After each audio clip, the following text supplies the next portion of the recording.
Alright,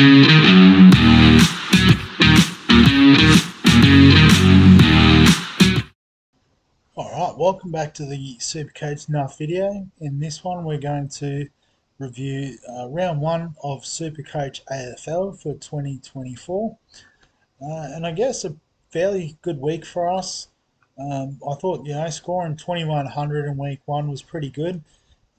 But we've just scraped into the top 30%, so ranked 48,000th overall, which is obviously a lot of room for improvement. But definitely some good things this week and a bit of misfortune as well. So if we have a look at the team and how they went. So our defence started off strongly enough with Harry Sheasel getting a 130. But then Hayden Young with a 70 apparently was due to about 11 clangers or something ridiculous. Surely we can expect more from him going forward. So we won't worry about him. Buderick was really disappointing with the 17. I thought maybe he got injured or something, but turns out he just didn't get near it. So, an interesting one what we do with him this week, but one to consider. We've got other issues in our back line. Zach Williams with a 51. So, from what it sounds like, he's just struggling for a bit of match fitness. But, definitely no need to panic. He's on the bye this week, so he'll sit on our bench. Zach Reed with the 15, apparently another or got injured. But maybe one we can hold. I haven't heard what the injury is, the severity. But at 123, it's not a difficult hold on the bench. Alongside Williams this week. Howes with the 64 has been really good, so happy to have him in the team. Gibkiss was the unfortunate one, so after Phillips was out, we sort of quickly reshuffled to get Gibkiss in, and then he goes and does an ACL. So for the second time in 3 years, he's out for the season, and here's one we will trade out this week. Caulfield with a 49 was solid, and at the moment we probably need him on board. So we'll probably use him this week for sure and hold in the short to medium term. Our midfield was much nicer though. So Bontempelli with a 126. That's like floor for him. That's fine. Dacos with a 135 was our VC. So we took that, locked it in. And I think that was good considering we did have the C on Butters. So, he got a 117, which is great, but it's no 135. And then Sarong and Rao, which are probably our pods in the midfield here with a 170 and a 155. So I guess sort of counteracted the poor showing in defence with, those massive scores from those two. So Matt Rao, break even at 25 this week. He'll make probably more than 35. I say that he might not even turn up this week, but optimistic and high on him after his 2 massive games to start. Nick Martin probably was a bit underwhelming with the 63. So I know a few people talking about cashing out him to facilitate things elsewhere. But we might just hold and give him a second chance and then we'll review. Sanders apparently was the sub, so 43 isn't great for Sanders, but he'll play more game throughout the season, so no stress there. Roberts with the 69 was good. We could have had McKercher on field for an 88, but we sort of faded him like a couple of the others and regretted that decision. Wilson with the 66 was good. And Clark with the 13. I didn't look at this too closely. Let's have a bit more of a look at the stats. So they played 74 minutes, which isn't, I guess, a lot of game time.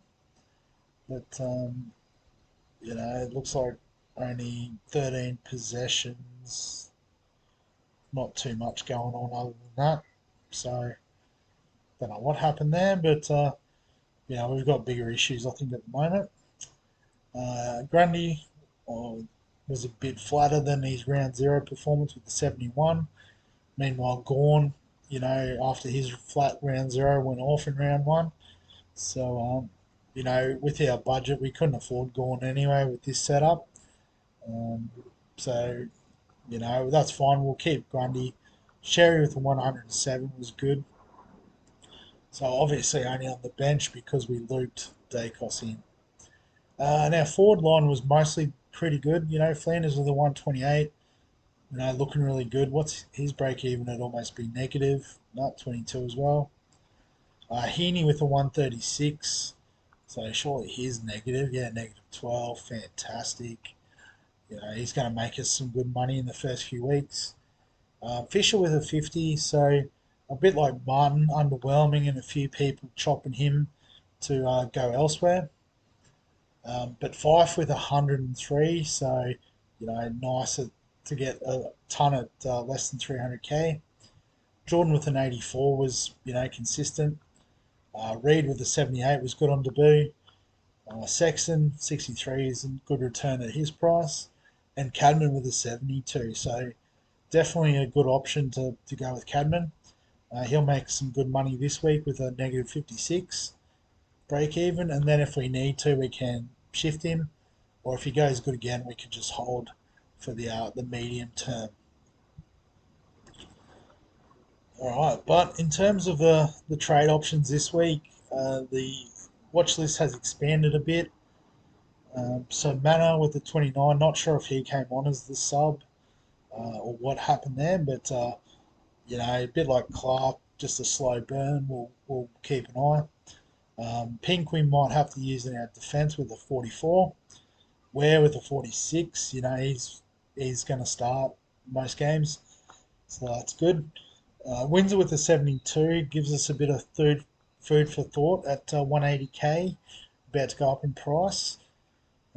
Carroll, got 74, but is on the buy this week, so he's our number one target for next week.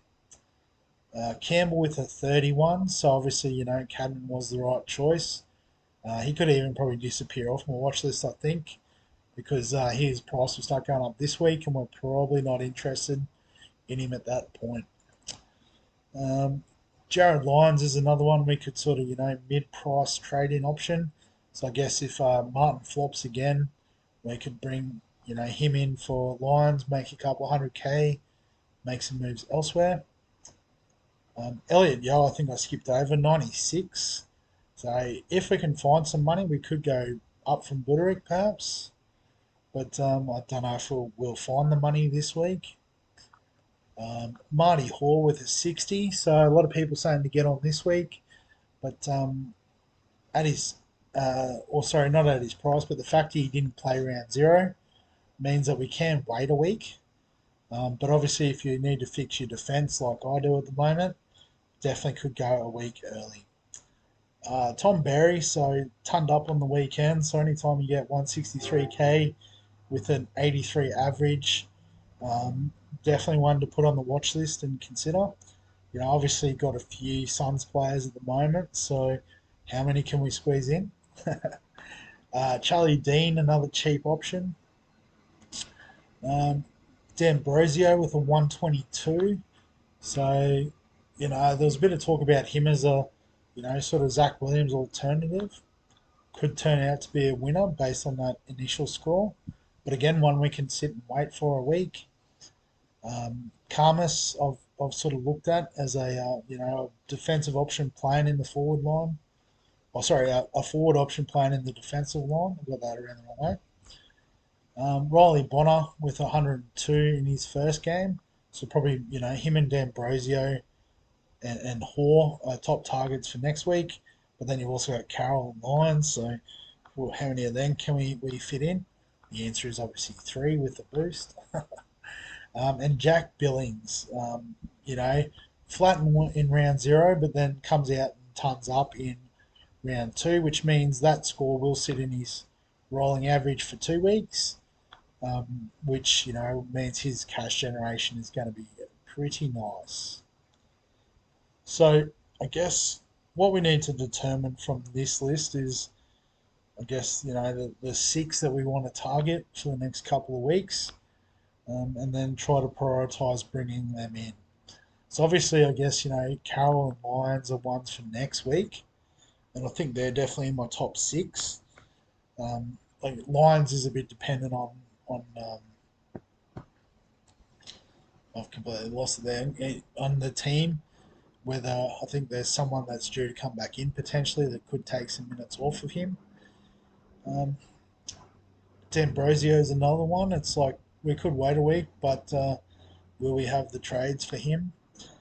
I think probably the more urgent ones are the likes of Hoare, Berry, Billings. Um, Only issue with that is I think we'll have to do two trades in defence potentially. Um, so we have to trade Gibcus. I don't think we have to, but we probably will trade Buderick. And then it's, I guess, one of Martin or Fisher, and I think I'm leaning towards Fisher if we can make this happen. So I think the first thing I'm going to do is push Dacos back into defence. Oh, he's gone on the bench. That's where I want him. You're right. Right. So we've got 8:33 or 8:38 to spend, and I guess we've got defence, midfield, and a forward. We could potentially also say push Reed into the midfield temporarily, or any of these other guys realistically, because that would then facilitate from our watch list bringing in Barry and Billings. Um, and then we've still got 400k to spend, so we could also do D'Ambrosio. So, fine. So do we need to trade out Fisher? But if then, who do we trade out now forward midline to make that happen?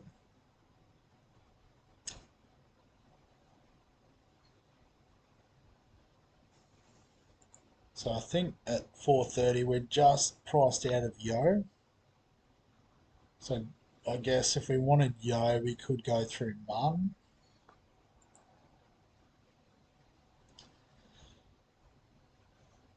But also we could, I guess we do have the money to go Reed to D'Ambrosio. So I guess we've seen Buderick score, so again, this could all depend on Reed's injury, but we could do something like that.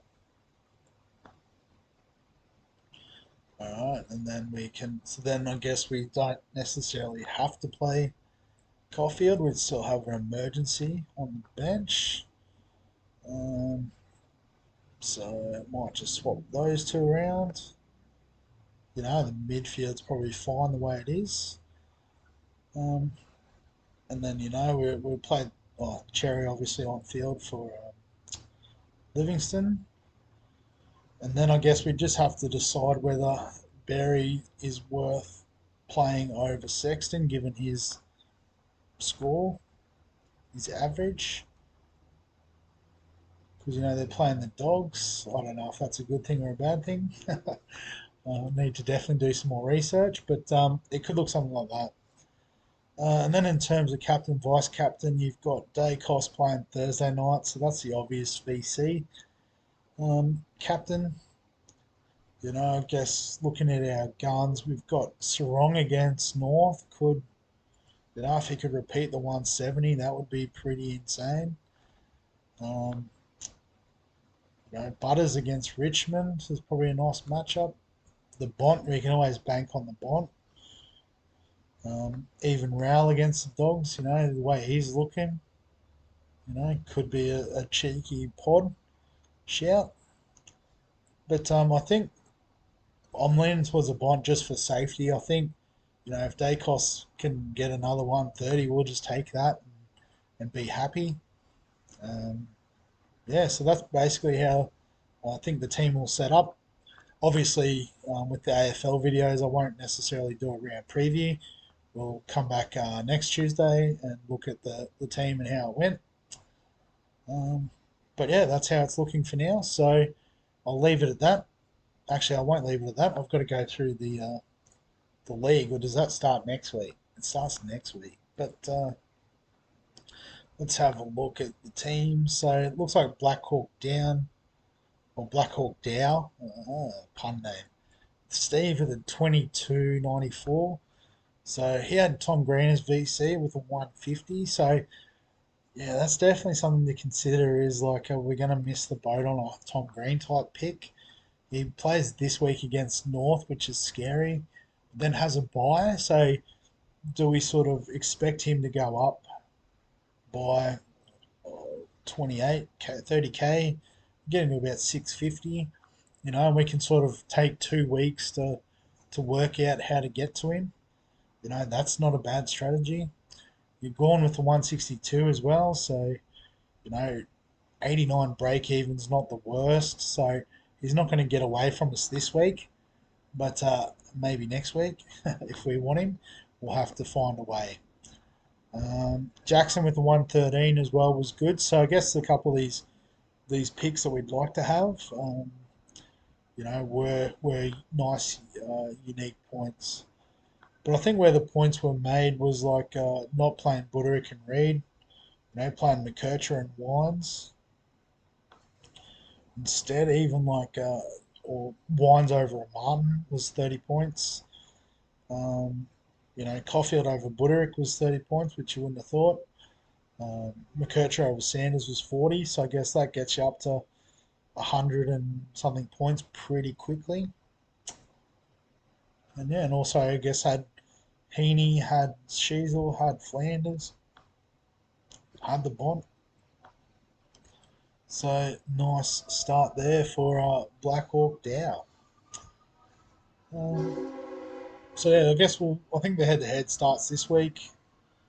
If I go back, round 2. Yep. So we'll start looking at that from next week. But yeah, I think we'll wrap the video up there.